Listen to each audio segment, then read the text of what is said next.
Aí, o Flávio Dino disse que está impressionado com a quantidade de gente incomodada com o avanço das investigações do caso Marielle. Então, bora dar uma olhada na sujeirada que levantou com a volta do caso. Qual é, rapaziadinha? Tranquilidade? Eu sou o Claudinho Bessa e é isso que está acontecendo na zona. Deltan Dallagnol e Sérgio Moro choraram buscando surfar um pouco de relevância no assunto.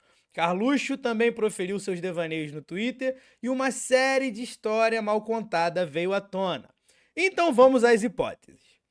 Tá lembrado da historinha de amor adolescente entre Jair Renan, o filho 04, com a filha do executor da Marielle, Rony Lessa? Então, parece que isso aí foi inventado para justificar uns telefonemas entre a casa de Jair Messias Bolsonaro e a casa do assassino Rony Lessa.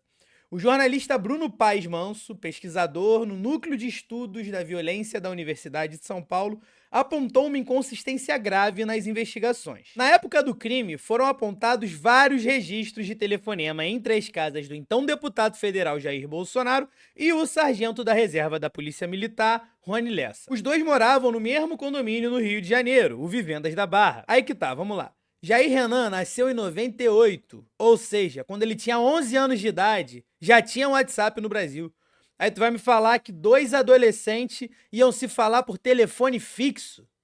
Dá nem pra trocar nude. E aí vai complicando. Em 2019, o Bolsonaro falou em entrevista que recebeu uma ligação do Jair Renan que disse: namorei o condomínio inteiro. Eu não lembro bem dela. E na mesma pegada, o Bolsonaro disse que não lembrava do Rony Lessa. Aí o delegado responsável pela divisão de homicídios daqui do Rio na época, Giniton Lage, sei lá, desconsiderou a relação entre Jair Renan e a filha do Rony e disse que não tinha nada a ver pra isso agora. E tem mais. Na época da investigação, a filha do Rony Lessa não morava nem no Brasil. Ela morava nos Estados Unidos, segundo o próprio Rony Lessa disse em depoimento. Aí tá, se o cara pegou o condomínio todo e não lembra da mina, não namorou ela, por que que eles se telefonavam?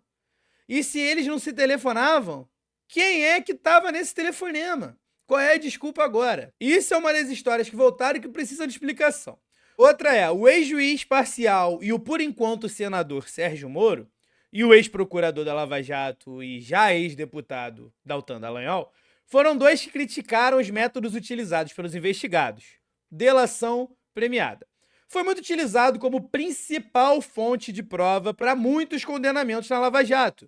E isso é criticado, principalmente após os escândalos que foram expostos na Vaza Jato, que mostravam a interferência tanto do juiz quanto do promotor na condução da investigação e a imparcialidade de ambos. Aí o grupo Prerrogativas, formado por juristas e profissionais de direito, respondeu às críticas feitas por eles e disse que, abre aspas, o que esqueceram de dizer é que as delações em questão não foram, ao que parece, conduzidas como costumavam ser realizadas no bojo da Operação Lava Jato.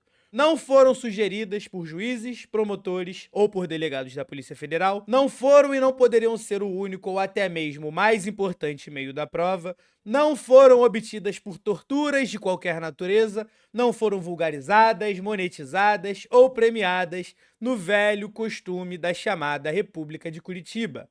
Foram apenas mais um elemento em uma investigação que já dura anos, o que envolve inúmeras instituições, entre as quais o próprio Ministério Público do Rio de Janeiro. As indignações de Moro e de Deltan, sempre seletivas, deveriam se voltar contra o assassinato odioso da nossa querida vereadora Marielle, vítima de um ódio que eles próprios ajudaram a inocular na sociedade. Mas como diz o sábio ditado popular, de onde nada se pode esperar, nada pode vir realmente. A eles, o destino que se espera. Sairão da vida pública pela porta dos fundos da história, exatamente como entraram. E aí tu pensa, bastou estar no Ministério da Justiça alguém não indicado por Bolsonaro que o caso da Marielle voltou a andar. O governo Bolsonaro teve 3 ministros da Justiça.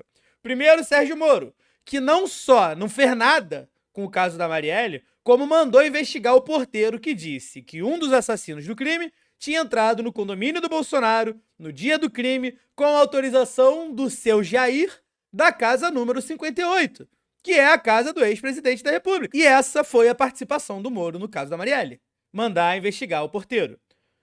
Agora, a nível de curiosidade, os outros dois ministros da Justiça do Bolsonaro foram o terrivelmente evangélico e atual ministro do Supremo Tribunal Federal, André Mendonça, e o outro é o Anderson Torres, aquele que tinha em casa a minuta golpista e que agora ostenta uma bela de uma tornozeleira no pé. Outro caso que veio à tona é o próprio caso do porteiro, que, como eu disse e repito, recebeu autorização da Casa 58, onde morava Bolsonaro, para liberar a entrada de um dos assassinos de Marielle no dia do assassinato. Ele mudou a versão após Sérgio Moro investigar. Falam que ele foi coagido. Um outro caso, e não menos importante, e eu diria até mais perigoso, é Rio de Janeiro, esse belíssimo estado onde moro, serviu de experimento para os militares saberem se sabem governar sobre GLO. Inclusive, e aqui é a opinião minha, um dos motivos da gente não ter levado um golpe brabo mesmo, efetivo, no dia 8 de janeiro, foi porque a intervenção militar no Rio de Janeiro foi um fracasso. Aí eu acho que nem o próprio alto escalão do Exército, das Forças Armadas, queriam repetir a gafe a nível nacional. Mas isso não muda o fato que, quando Marielle Franco foi assassinada, o Rio de Janeiro estava sob intervenção federal. E Marielle Franco era relatora da comissão criada na Câmara Municipal do Rio para acompanhar eventuais abusos na recém-formada intervenção federal na segurança pública. Essa intervenção no Rio foi instalada um mês antes do assassinato de Marielle. Sabe quem era o interventor federal no Rio de Janeiro na época? O general Braga Neto, que depois da intervenção foi ministro da Casa Civil do Bolsonaro, ministro da Defesa do Bolsonaro e candidato à vice-presidência da República em 2022, na chapa de Bolsonaro. Na data do assassinato, Walter Braga Neto exercia o controle operacional de todos os órgãos estaduais de segurança pública, incluindo as polícias civis e militares. Durante a intervenção de Braga Neto, pouquíssimo foi feito contra as milícias aqui do Rio. Seguiram ampliando seu poder no estado do Rio de Janeiro, principalmente na Baixada Fluminense, onde Bolsonaro teve 75% dos votos em 2018. Na época, em uma entrevista, ele disse que as Forças Armadas não apoiavam o Bolsonaro. Abre aspas. Bolsonaro, para mim, é um candidato como outro qualquer. Merece meu respeito como os outros candidatos. Caxias disse o seguinte: minha espada não tem partido. Nossa espada não tem partido. Fecha aspas. Se referindo a Duque de Caxias, o patrono do Exército Brasileiro. 4 anos depois, após participar ativamente do alto escalão do governo Bolsonaro, ele entra para a chapa como vice, mostrando que a espada dele sempre cortou para os dois lados. Meio milico, meio miliciano. Sei que ele nunca mais tocou no assunto sobre o assassinato da Marielle, que teve as investigações muito zoadas aqui no Rio de Janeiro. Foram 5 delegados da Polícia Civil em 5 anos de investigação. Só voltou a funcionar quando o ministro da Justiça realmente olhou com atenção para o caso.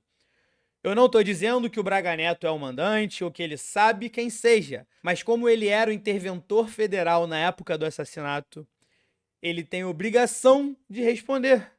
Braga Neto, quem mandou matar Marielle Franco e por quê?